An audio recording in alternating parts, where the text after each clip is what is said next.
ধরতে হবে, যুদ্ধ করতে হবে, শহীদ হতে হবে, রক্ত দিতে হবে। আপনারা লক্ষ্য করেছেন বিগত সপ্তাহে ইসরায়েল ইরানে হামলা করেছিল। ইরানে জঘন্য হামলার পরে ইরান প্রতি উত্তর দিয়ে ইসরায়েলকে নাস্তেনাবুদ করে দিয়েছিল। ইসরায়েল তখন হাতে পায়ে ধরে যুদ্ধ বন্ধের আয়োজন করে তারা ইরানের কাছে পরাস্ত হয়েছে। আমরা বিশ্বাস করি, আমরা বলতে চাই, ইসরায়েল এবং তাদের মতো সন্ত্রাসী যারা আছে তারা মুসলমানদেরকে উস্কানি দেয়।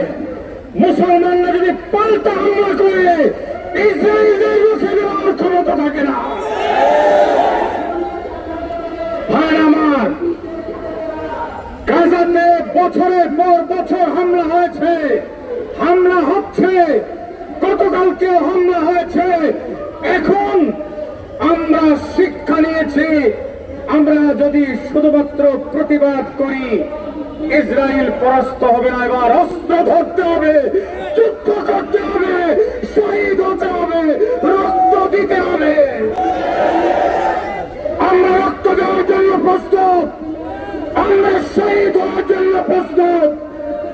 আমাদেরকে ইসরায়েলের বিরুদ্ধে যুদ্ধে নেওয়ার জন্য সরকারের কাছে আহ্বান জানাই। আমরা আহ্বান করতে চাই, এই জারজ রাষ্ট্র ইসরায়েলের বিরুদ্ধে যুদ্ধ করার জন্য মুজাহিদ বাহিনী বাংলাদেশ সরকার গঠন করবে।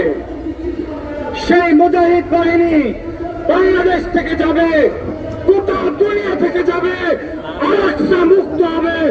আল-আকসাকে কেন্দ্র করেই গোটা দুনিয়াতে খেলাফত প্রতিষ্ঠা হবে। আর আমার ইসরায়েলের বন্ধু হলো ভারত। ইসরায়েলের সবচেয়ে কাছের বন্ধুকে ভারত। ভারত বাংলাদেশের দিকে অনেক সময় চোখ রাঙায়, বাংলাদেশকে হুমকি দিতে চায়। বাংলাদেশের শত্রু, বাংলাদেশের মানুষের শত্রু শেখ হাসিনাকে আশ্রয় দিয়েছে। এই ভারতের চোখরাঙ্গানির বিরুদ্ধে যদি নমো করে আর ভারতকে তেল মেরে ক্ষমতায় আসতে চায়, বাংলাদেশের স্বাধীনতা বিপন্ন হয়ে যাবে। আজকে আমরা দেখি ভারতকে তেল মেরে ক্ষমতা আসতে চায় একদম। আমাদের পরিষ্কার বক্তব্য, ইসরায়েলকে যেভাবে ইরান শিক্ষা দিয়েছে, আমরাও ভারতকে প্রয়োজনে তার চেয়ে জঘন্য শিক্ষা দিব। প্রস্তুত হতে হবে।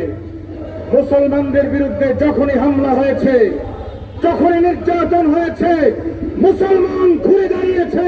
মুসলমানরা আবারও বেশি শক্তি নিয়ে, আগের চেয়ে বেশি শক্তিমত্তায় বলিয়ান হয়ে গোটা দুনিয়াতে খেলাফতের রাজ কায়েম করেছে।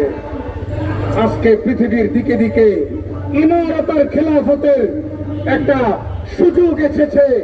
পৃথিবীর অনেক জায়গায় ইমারতে ইসলাম প্রতিষ্ঠিত হয়েছে, খেলাফত প্রতিষ্ঠা হবে। গোটা দুনিয়া খেলাফতের রাজত্বে আসবে ইনশাআল্লাহ। আপনারা প্রস্তুত আছেন তো? প্রস্তুত আছেন তো?